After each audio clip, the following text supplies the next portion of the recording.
Bom dia, irmãos. Tá fraco o negócio. Bom dia.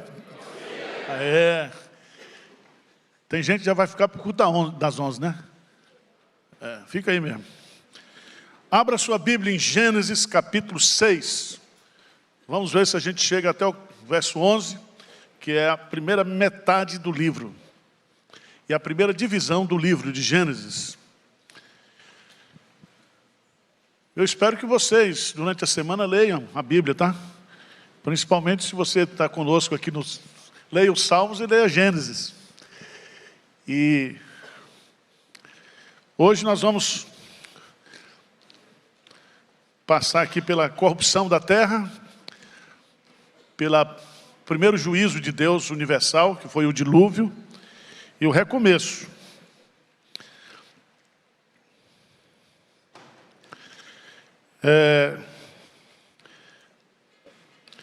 Gênesis capítulo 6, como se foram multiplicando os homens da terra, e lhes nasceram filhas, vendo os filhos de Deus que as filhas dos homens eram formosas, tomaram para si mulheres, as que entre todas mais lhe agradaram.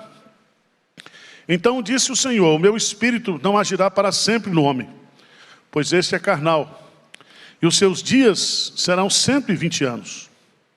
Ora, naquele tempo havia gigantes na terra, e também depois, quando os filhos de Deus possuíram as filhas dos homens, as quais lhe deram filhos, estes foram valentes, varões de renome na antiguidade.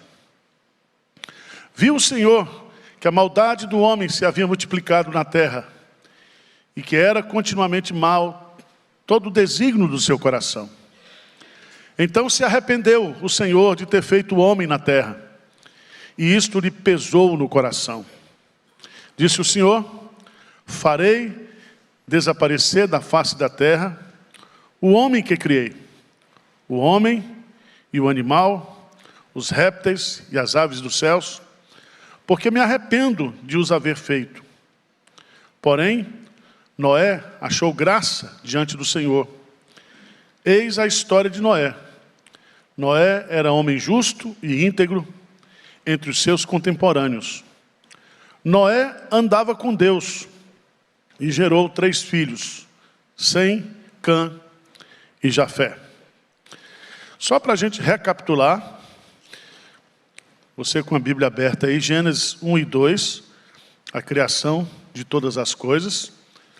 Capítulo 3, a queda do homem e a sua expulsão do paraíso. Capítulo 4, nós vamos percorrer até Noé, do capítulo 4 até o capítulo 6, um período aproximadamente de 1500 anos. E nesse período, nós temos 2 gerações de pessoas, os filhos de Caim e os seus descendentes, veja no capítulo 4, os descendentes de Caim. E no capítulo 5, no final do capítulo 5, nasce Sete, que continuou a descendência de Abel. Então nós temos a descendência de Caim e a descendência de Abel. No capítulo 5, você pode dar uma olhadinha aí, tem todos os descendentes de Adão. É um resumo que ele faz aqui para o registro histórico. Aí você vai descobrir que Adão gerou, depois de 130 anos, gerou um filho à sua semelhança, conforme a sua imagem, ele chamou Sete. E aí, depois que gerou Sete, viveu Adão 800 anos e teve filhos e filhas. Os dias todos da vida de Adão foram 930 anos. E aí, morreu.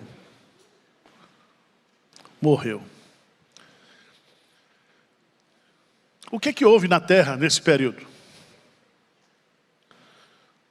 Veja no capítulo 6, versículo 1, que como se foram multiplicando os homens na terra.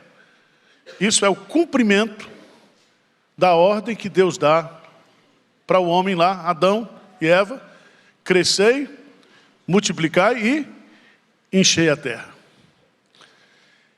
É impressionante você observar aqui que com essa multiplicação, com esse crescimento, multiplicou-se também a corrupção do homem. Veja, no versículo 1 do capítulo 6, como se foram multiplicando os homens da terra, lhes nasceram filhas, vendo os filhos de Deus que as filhas dos homens eram formosas. Aqui, a gente poderia chamar aqui casamento misto. Os descendentes de Caim se casaram com os descendentes de Sete de Abel, que eram as duas linhagens diferentes. E com isso, foi se multiplicando. Veja no versículo 3 o que Deus diz.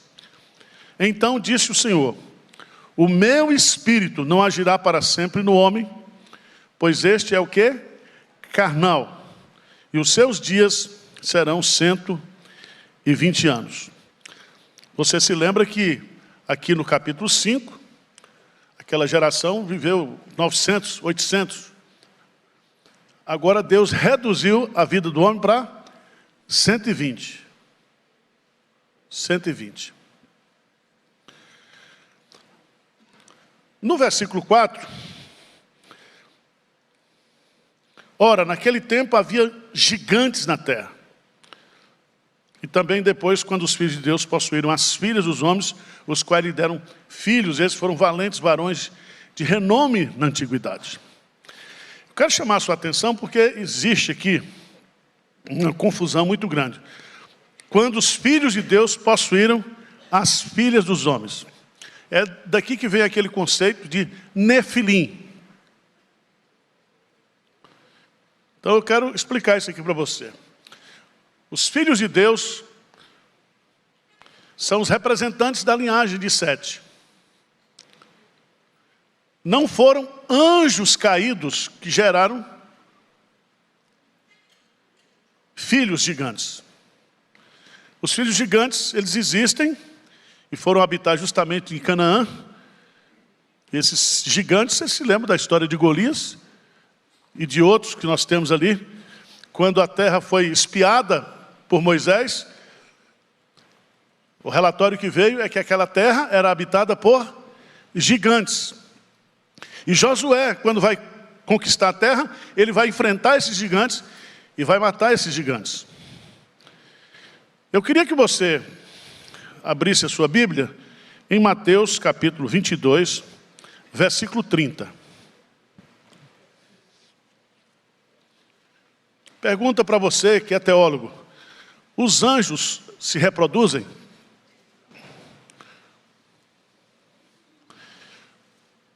Tem anjinho nascendo de anjo feminino e masculino? Tem? Só filho de pastor, né? Que é anjinho. Vê o que Jesus diz lá. Abriu aí Mateus 22, é isso que eu falei? 30. Lê para mim aí, por favor, que eu estou sem a tela aqui. Mateus 22, 30. O que diz aí? Lê.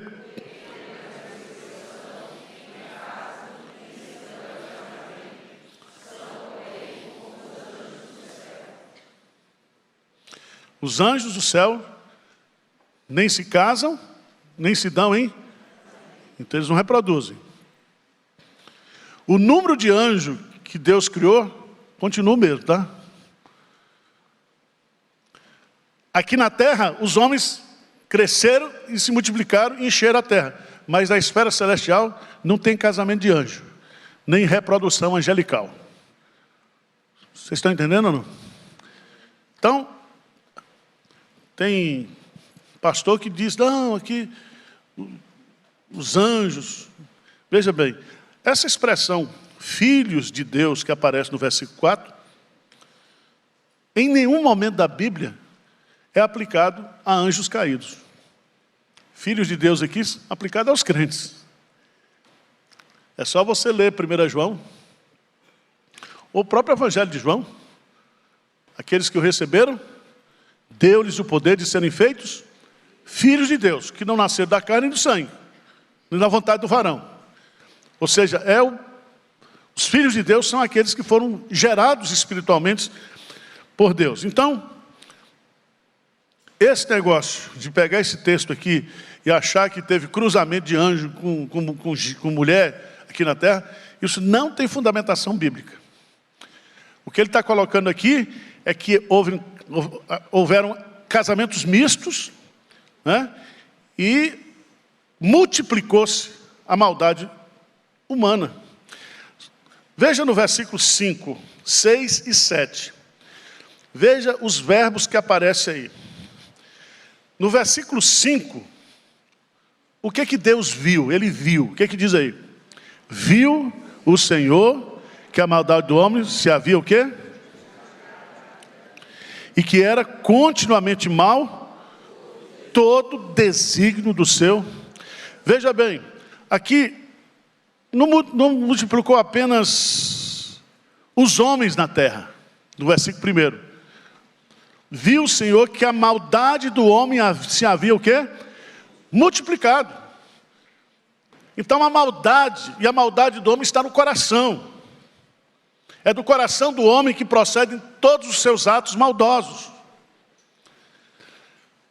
Aqui, a ideia de maldade aqui, irmãos, de corrupção, não é apenas extensiva, mas intensiva. Coração corrupto mesmo. No versículo 6, no versículo 5, o que Deus viu. No versículo 6, o que Deus sentiu. O que é que Deus sentiu? Versículo 6, lê para mim. Então,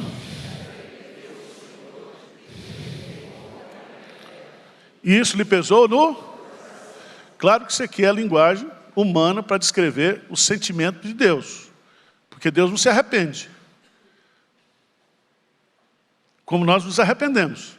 O que Deus sentiu aqui foi um pesar, um desencanto de ter criado o homem na terra. Então ele viu, ele sentiu, versículo 7. O que ele falou que vai fazer agora então? Veja no versículo 7, lê comigo. Disse o Senhor: farei desaparecer da face da terra o homem que criei, o homem e o animal, os répteis e as aves dos céus, porque me arrependo.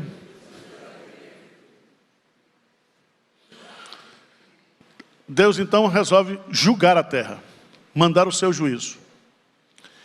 E aí ele resolve mandar o quê? O dilúvio. O dilúvio. Ele diz claramente: farei desaparecer da face da terra. Então presta atenção. O dilúvio foi universal. Da face da terra. Não foi localizado. Os temporais são localizados. Mas o dilúvio foi geral. É importante você observar aqui que ele vai fazer desaparecer da face da terra o homem que criou e o animal, os répteis e as aves dos céus. Deixou de fora os peixes, né? Tartaruga, porque dilúvio não mata. Tá certo? Você é inteligente, você Então, as piabas, tudo fica uma boa. Mas está aí. Agora veja no versículo 8, irmãos, que eu acho isso aqui muito bonito. Porém, Noé achou graça diante do Senhor. Isso aqui não é ele não riu não, tá, gente? Achou graça, não. Ele achou graça no sentido que a graça de Deus operou na sua vida e na vida da sua família. Isso significa que não é o meio que faz o homem. É o homem que faz o meio. Deus preservou esse homem chamado Noé. Noé, o seu significado hebraico é conforto, repouso.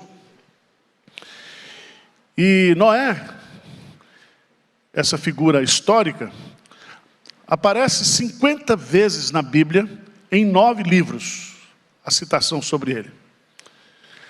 Achou graça, e eu queria que você fosse para Hebreus, capítulo 11, versículo 7.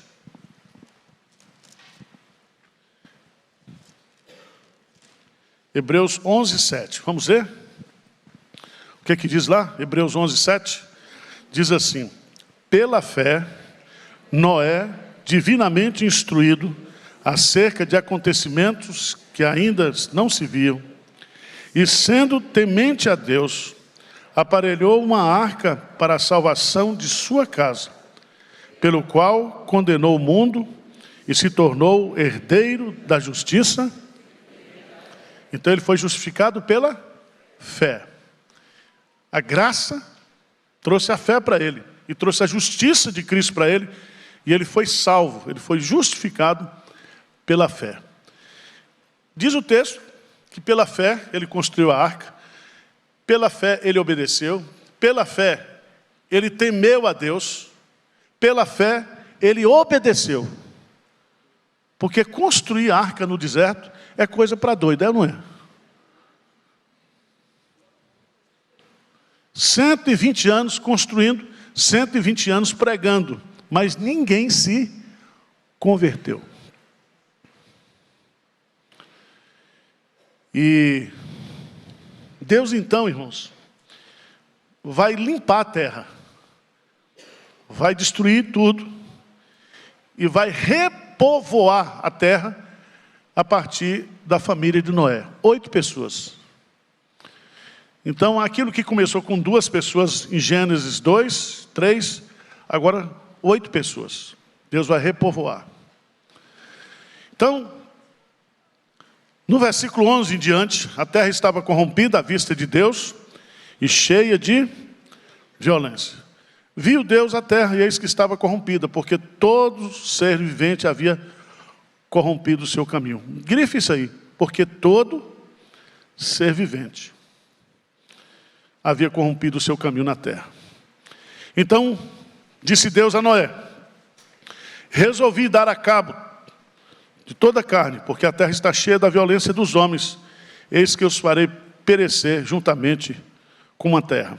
Faz uma arca de tábuas de cipreste, nelas fará compartimentos e as calafetarás com betume por dentro e por fora. Deste modo, a farás, aí dá o tamanho.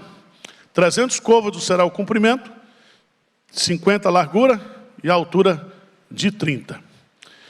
Eu vou deixar esse assunto aqui para o doutor Eberlin dar uma aula aqui sobre a arca do ponto de vista da ciência hoje. Como é que esses bichos viveram ali, misturado com gente, esse período todo? Por que a arca não afundou? Por que essas dimensões todas? Tudo isso aqui tem explicação científica para você. Tá certo? Porque eu não entendo, eu vou falar besteira, porque cada um no seu quadrado, né? Mas é muito interessante isso aqui. Versículo 16. Farás ao seu redor uma abertura de 1 côvado de altura. A porta da arca colocarás lateralmente. Farás pavimento na arca. Então é um edifício, né? Um embaixo, segundo e um terceiro. 3 andares internamente.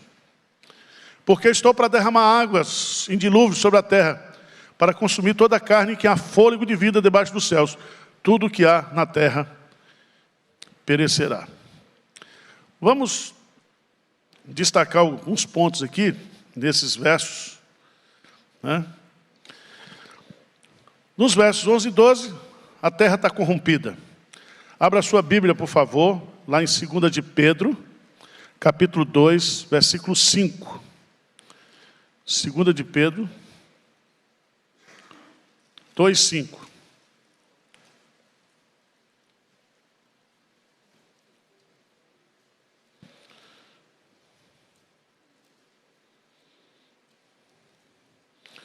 Vamos ler juntos?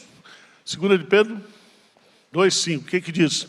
E não poupou o mundo antigo, mas preservou a Noé, pregador da justiça, e mais 7 pessoas, quando fez vir o dilúvio sobre o mundo de ímpios. Você já pensou num negócio desse? A gente não tem aqui a população da Terra depois de 1.500 anos, mas de todos os habitantes que existiam na época, somente 8 pessoas foram poupadas por Deus. Tá certo? Então não brinca não, que o negócio é sério.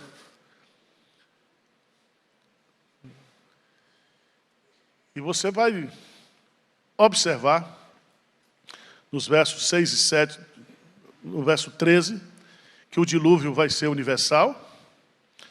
Versos 14 a 17, Deus manda Noé construir a arca, versos 6, 14 a 17. No versículo 18, primeira vez que aparece a palavra aliança. Contigo, porém, estabelecerei a minha aliança, o meu pacto.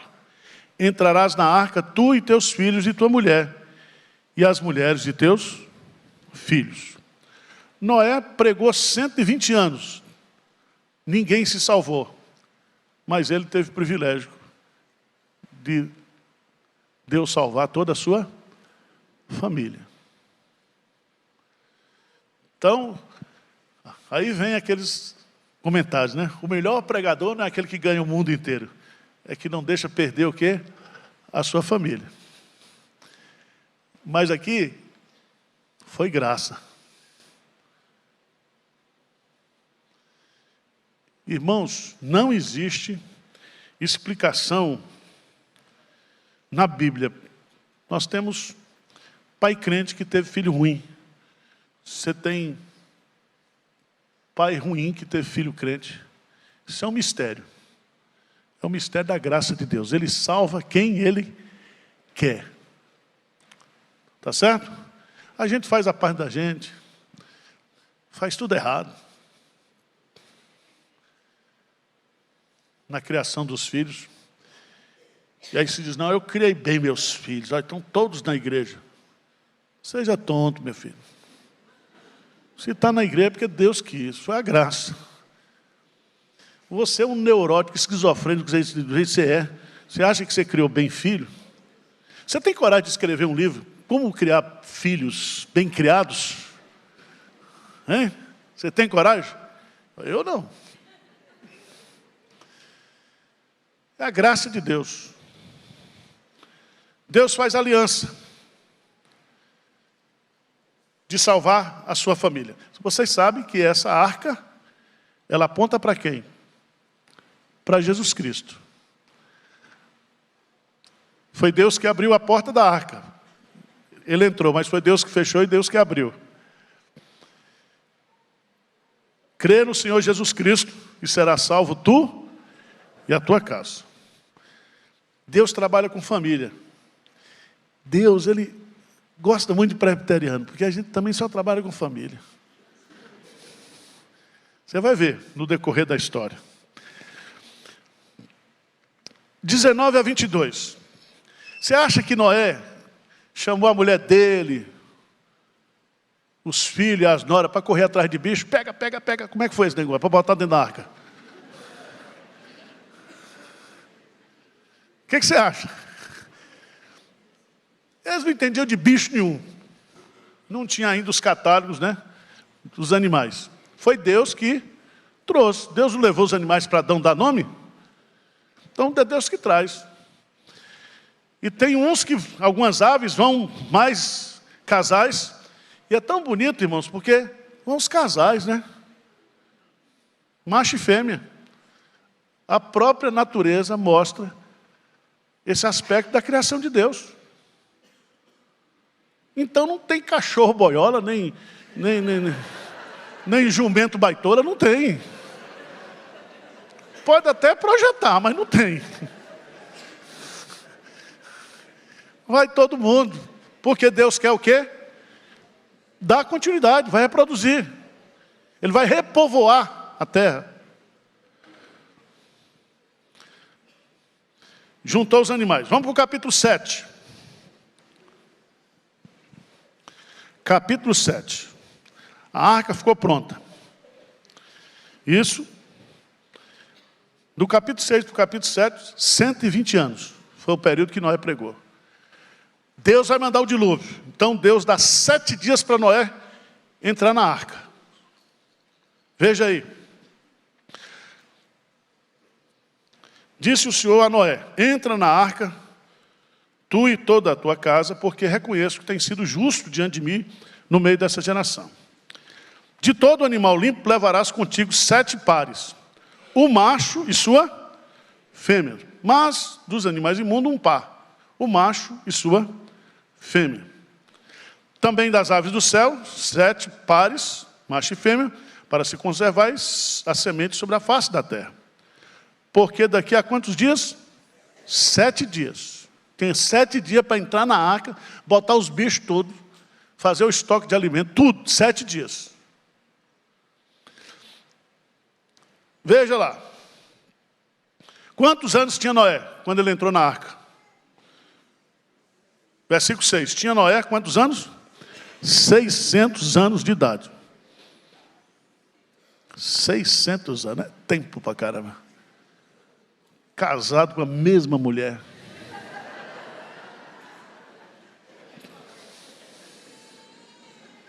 Ainda bem que não tinha cunhado, nem sogro, nem sogro.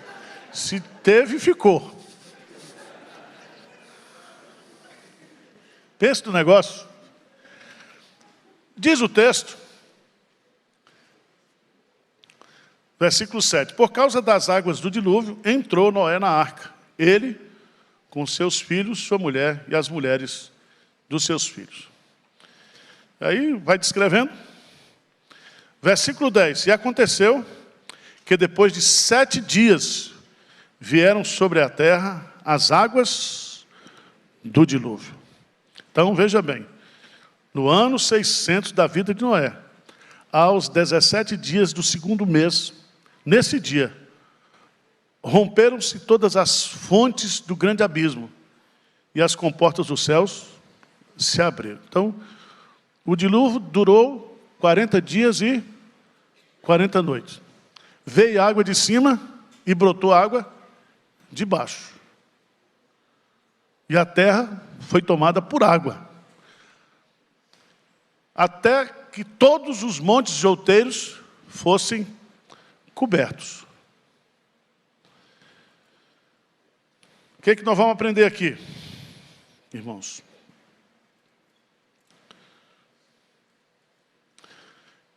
Que o dilúvio significa o juízo de Deus. E o juízo de Deus veio por causa da corrupção do homem. Então foi um juízo o quê? Merecido.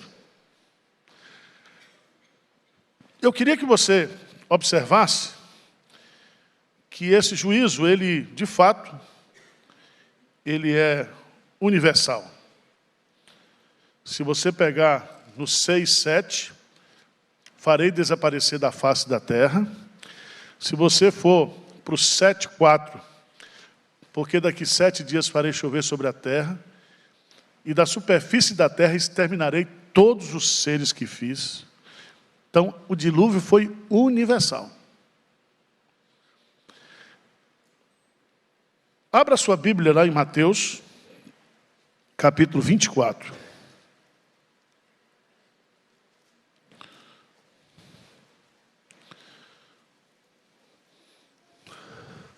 (37 a 39).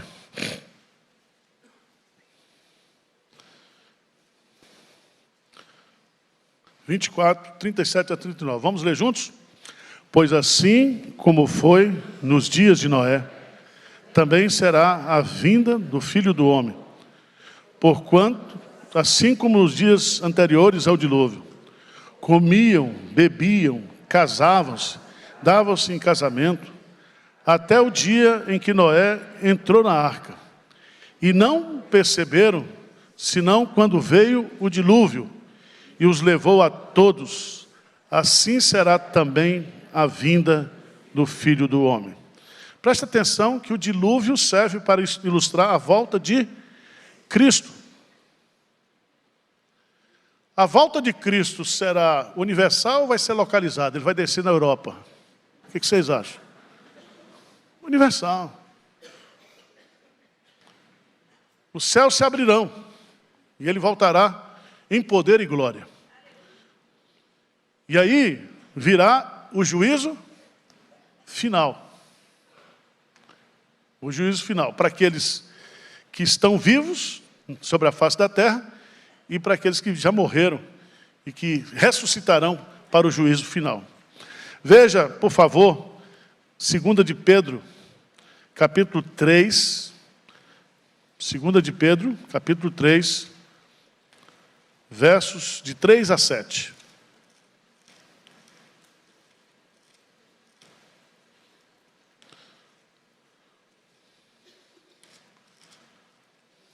Segunda de Pedro 3, de 3 a 7.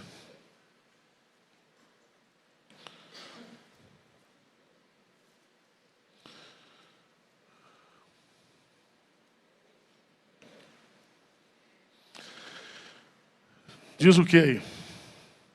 Tendo em conta, antes de tudo, que nos últimos dias virão escarnecedores com seus escárnios, andando segundo as próprias paixões, e dizendo: onde está a promessa da sua vinda? Porque desde que os pais dormiram, todas as coisas permanecem como desde o princípio da criação. Porque deliberadamente esquecem que, de longo tempo, houve céus, bem como terra, a qual surgiu da água, através da água, pela palavra, pela qual veio a perecer o mundo daquele tempo, afogado em... Então Deus fez surgir e depois Deus fez desaparecer. Aí veja no versículo 7. Ora, os céus que agora existem e a terra, pela mesma palavra têm sido entesourados estando reservados para o dia do juízo e destruição dos homens ímpios. Há todavia uma coisa, amados, que não deveis esquecer, que para o Senhor um dia é como 1000 anos, e 1000 anos como um dia. Então veja bem,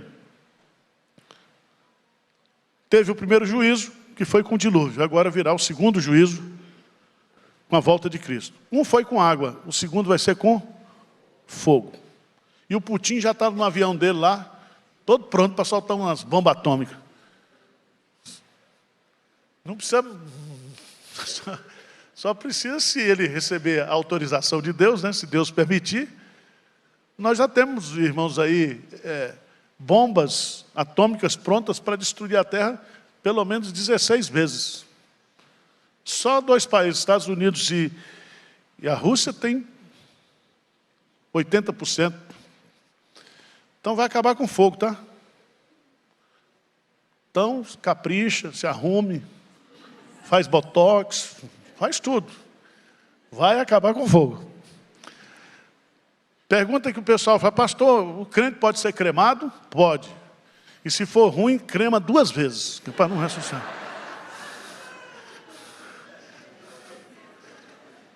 A esposa do presbítero foi levar o corpo para cremar, e levou o pastor junto, aí foi, cremou, tal. No outro dia a esposa do presbítero perguntou: pastor, não seria bom a gente dar uma segunda cremada para garantir? É desse jeito. Não importa a morte. Pode ser queimado, assassinado, infarto. A passagem não importa, irmão. Tá certo? Não esquenta a cabeça com isso, não. Às vezes o cara não tem nada. De uma hora para outra chegou a hora. Um coágulo resolve o problema. Tá certo? Mas guarde isso aí. Vamos lá.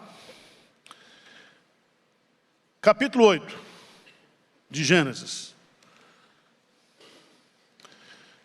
Vocês vão me dizer na hora que eu estou aqui.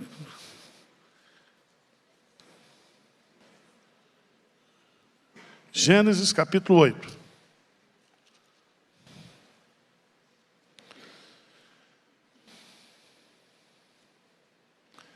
O texto começa dizendo assim: lembrou-se Deus de Noé e de todos os animais selváticos e de todos os animais domésticos que com ele estavam que na arca. Você já pensou se Deus tivesse esquecido? Esse verbo lembrou-se aqui é sempre para mostrar que Deus vai agir. Ele vai iniciar uma ação. E é muito interessante você observar que dos versos de 1 a 14, Deus vai secar a terra. Ele está recomeçando. Veja no versículo 2. No versículo primeiro ainda do capítulo 8. Deus fez soprar um vento sobre a terra e baixaram o quê? As águas. Eu não sei se foi vento quente ou vento frio, tá? Mas que baixaram as águas, baixaram.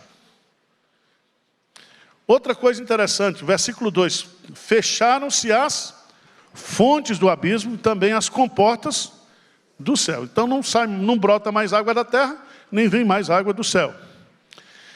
Vai na sequência.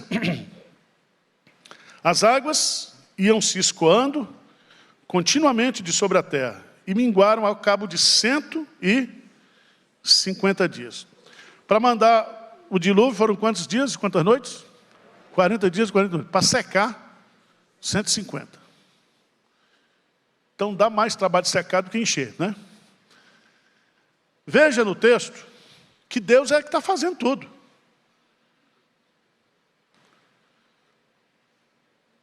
A partir do versículo 15,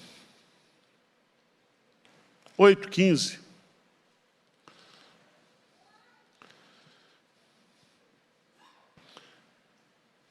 só para você ter uma ideia, eu fiz uma continha aqui e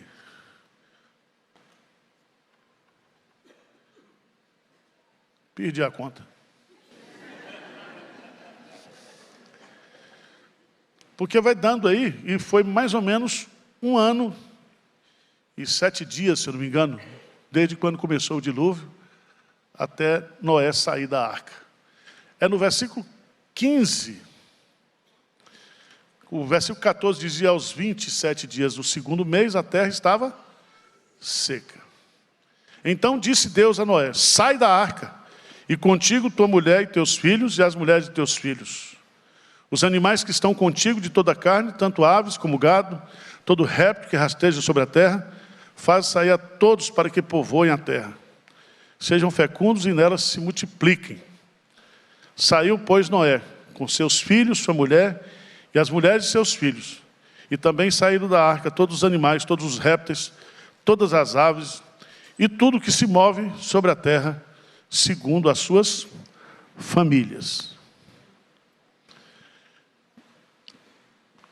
O doutor Heber vai me ensinar, porque esses bichos comendo e defecando dentro dessa arca, 1 ano, o negócio estava sujo.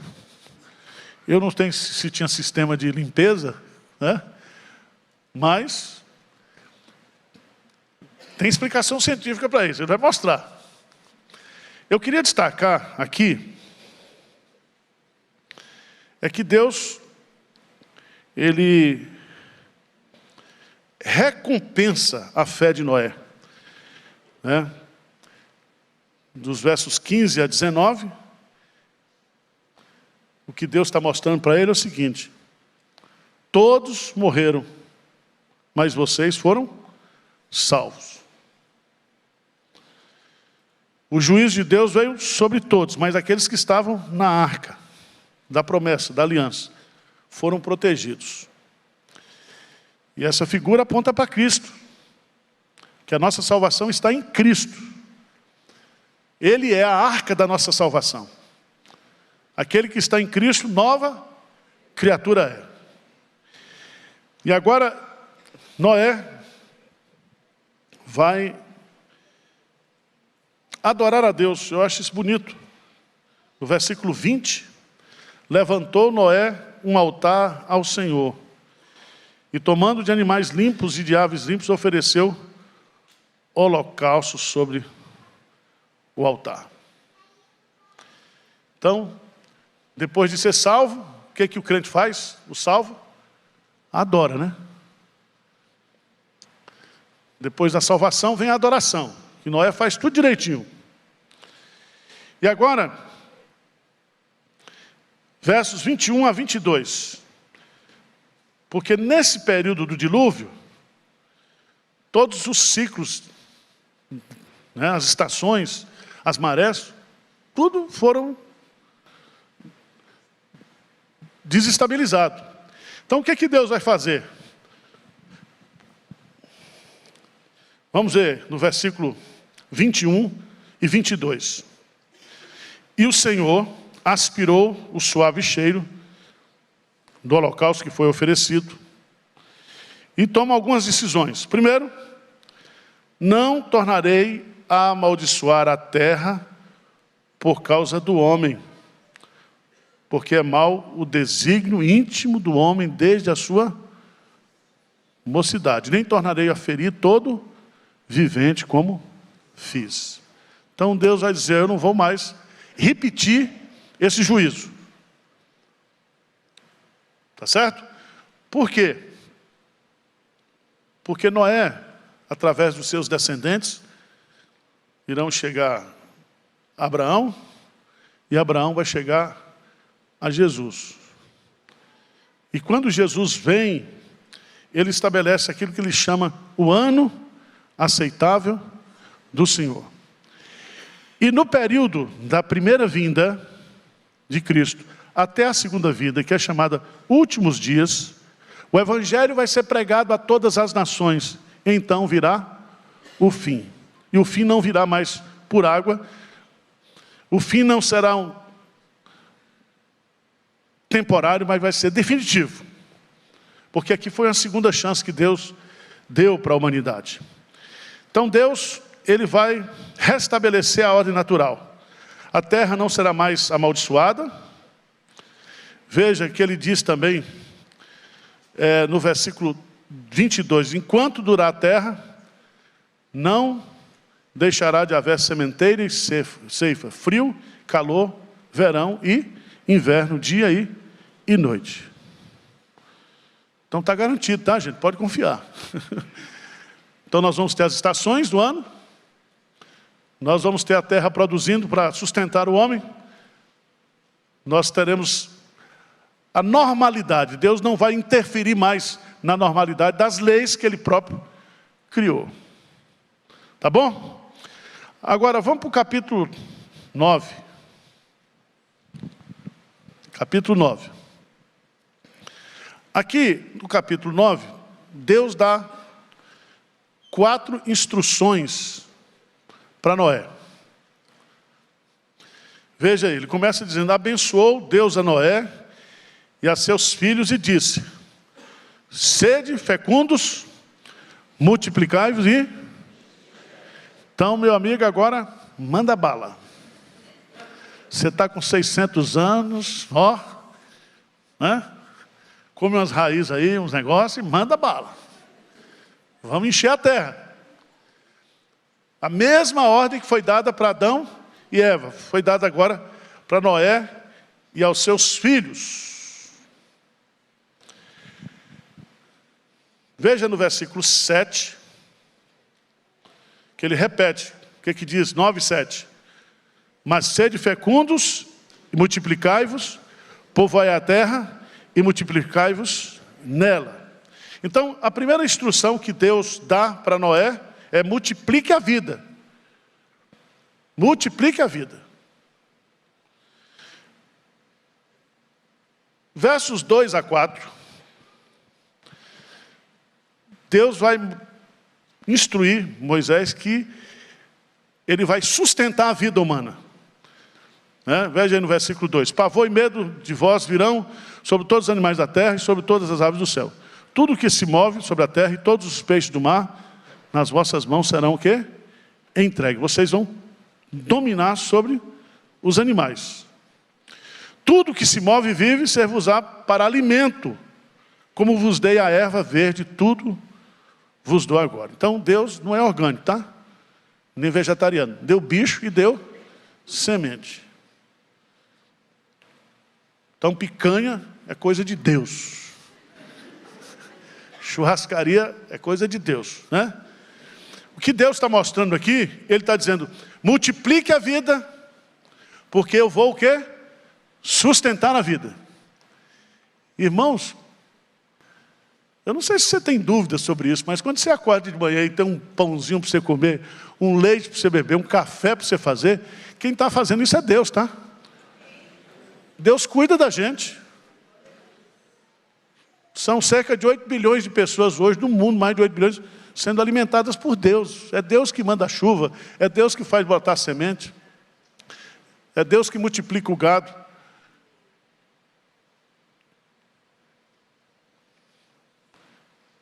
Terceiro lugar, versos 5 e 6. Veja que Deus não tinha dado essa ordem, mas agora Ele deu.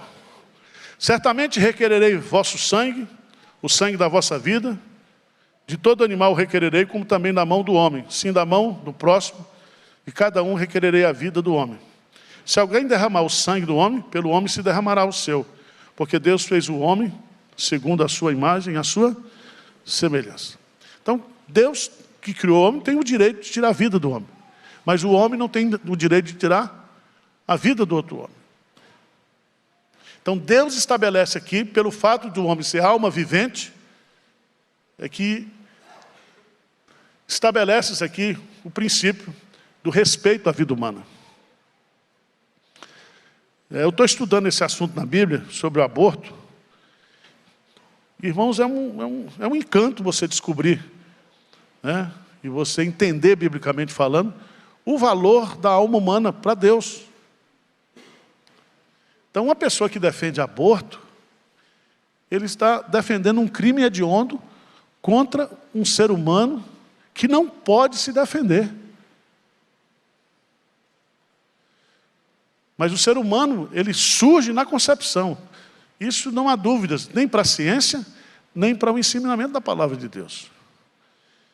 Então, o aborto não é caso de saúde pública. O aborto não é uma questão legal, jurídica. O aborto é uma questão de vida humana. Tá certo? Não tome isso como discurso político, não. Estou falando porque hoje... Essa gravata aqui representa o quê? Porque semana passada eu botei uma vermelha, era PT. Botei uma preta, eu sou da maçonaria. Essa aqui eu não sei que escola de samba eu sou. Então, a gente está medindo as palavras hoje para falar, porque não estou falando nada. Nós estamos tratando aqui. Foi depois do dilúvio que Deus matou a raça humana, que Ele estabelece que o homem não pode tirar a vida de outra pessoa. É Deus que está estabelecendo. Ele diz claramente, você não pode derramar o sangue, porque Deus fez o homem segundo a sua imagem. O homem é um ser vivente, que tem alma vivente. O animal, quando morre, ele perece definitivamente, mas o homem, quando morre, ele continua existindo. Porque ele foi feito à imagem e à semelhança de Deus. Eu não sei como vai ser no juízo final, essa quantidade de crianças que foram abortadas no mundo, na história. Já pensou Herodes, que mandou matar as crianças na época de Jesus, crianças nascidas do sexo masculino até 2 anos, e que houve um choro em Ramá? Irmãos, Deus abomina o derramar o sangue inocente. Sangue inocente. O texto lá de Êxodo, capítulo 21, diz: se houver uma briga entre uma pessoa com uma mulher grávida, e essa criança que estava no útero materno, ela for protegida ou não morrer, se pagará uma multa, uma indenização. Mas se a criança morrer, é vida pela vida. Isso significa que a vida começa no ventre materno. Vamos lá. Versículos 8 a 17. Multiplicando a vida, sustentando a vida, e agora desfrutando a vida. partir do versículo 8. Disse Deus a Noé e a seus filhos: eis que estabeleço a minha aliança convosco, com toda a vossa descendência, e como todos os seres viventes que estão convosco, tanto as aves, os animais domésticos, os animais que saíram da arca, com todos os animais da vida. Estabeleço a minha aliança convosco. Não será mais destruída toda a carne por água de dilúvio, nem haverá dilúvio para destruir a terra. Disse Deus: este é o sinal da minha aliança que faço entre mim e vós, e entre todos os seres viventes que estão convosco, para perpétuas gerações. Porei nas nuvens o meu arco. Será por sinal da aliança entre mim e a terra. Isso é interessante porque quando você olhar para um arco-íris, dilúvio não vai ter, tá? Tempestade sim. E apareceu o arco-íris, aquele sinal, ele é visto tanto por nós, como por Deus. Isso significa que Deus tem uma aliança com a criação. E o sinal dessa aliança é visto pelo homem e é visto por Deus.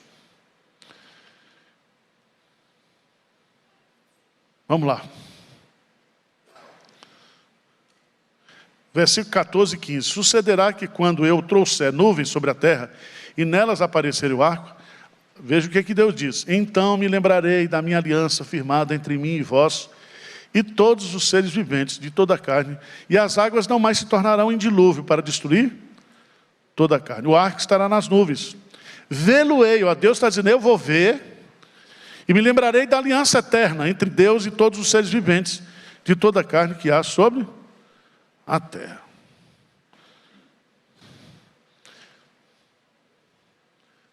Você já pensou essas discussões sobre o buraco de ozônio que a terra vai... Você acha que Deus não está no controle de tudo isso? Que Ele renova a terra, que Ele faz coisas extraordinárias? Veja no versículo 18, 19, vamos lá. Os filhos de Noé que saíram da arca foram Sem, Cã e Jafé. Cã é o pai de Canaã. São eles os 3 filhos de Noé, e deles se povoou o quê? Toda a terra. Tem uma interpretação muito equivocada que fala que Cã era preto. E os protestantes norte-americanos defendiam isso para justificar a escravidão dos negros nos Estados Unidos. Certo? Culto em Atlanta, na região norte lá dos Estados Unidos, preto separado de branco. E eles usam esse texto de Cã. E não tem nada a ver. Tem uma tragédia familiar, veja aí, a partir do versículo 20, porque a Bíblia mostra bem, mas mostra os pecados também do povo, né? Não era um homem crente, não era isso? Temente a Deus,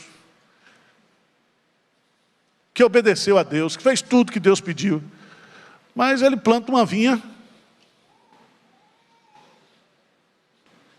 e toma uns goró. Diz o texto: sendo Noé lavrador, passou a plantar uma vinha. Bebendo o vinho, embriagou-se e se pôs o quê? Nu dentro de sua tenda. Geralmente assim, bêbado, a primeira coisa que faz é tirar a roupa. Perde completamente o senso da vergonha e do ridículo. Cã, pai de Canaã, vendo a nudez do pai, fê-lo saber fora a seus 2 irmãos. Então Sem e Jafé tomaram uma capa, puseram sobre os próprios ombros de ambos e andando de costa, que ele não podia ver pai pelado, rostos desviados, cobriram a nudez do pai, sem que a visse. Despertando Noé do seu vinho, tomou um chá de boldo, né? Soube o que lhe fizeram o filho mais moço, e disse: maldito seja Canaã, sejam servos dos servos a seus irmãos. Veja, Canaã é aquela região que depois Deus vai dar onde estão os jebuseus, os fariseus, etc. Aquela terra. E maldito aqui significa que eles não teriam terra própria. Eles não tem nada a ver com África, que os cantitas são os africanos, que o continente africano, não tem nada a ver, irmãos.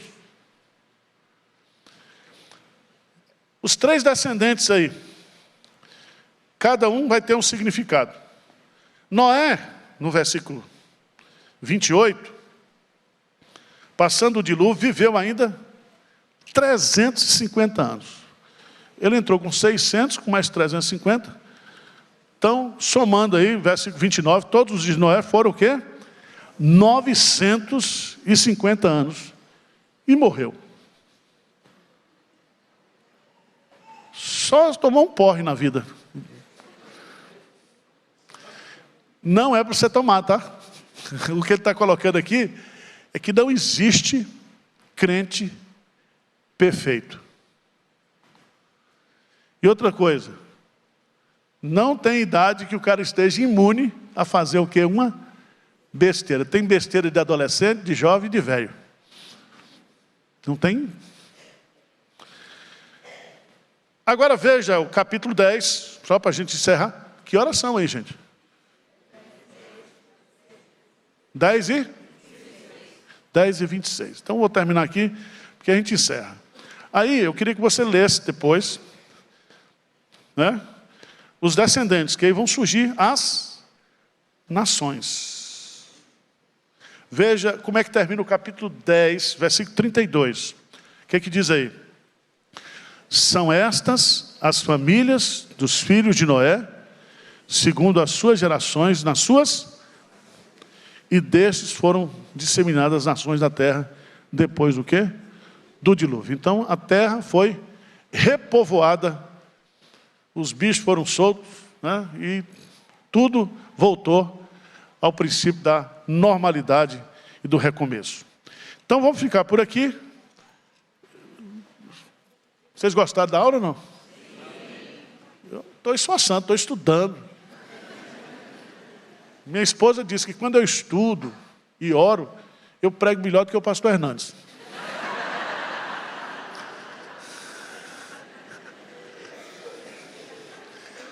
São as prendas domésticas, né?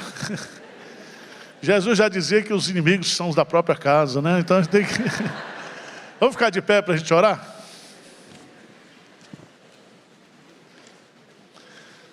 Senhor Deus, muito obrigado pela Tua palavra, que nos instrui, que nos anima, que nos mostra a grandeza do Deus que nós adoramos, servimos, e que futuro maravilhoso o Senhor tem para nós. Que a vida é difícil, é complicada, mas é passageira. E o Senhor está conosco, todos os dias da nossa vida. Muito obrigado pela nossa salvação, pela segurança da nossa salvação, pela Tua proteção, pela Tua companhia. Nós oramos em nome de Jesus. Amém, Senhor.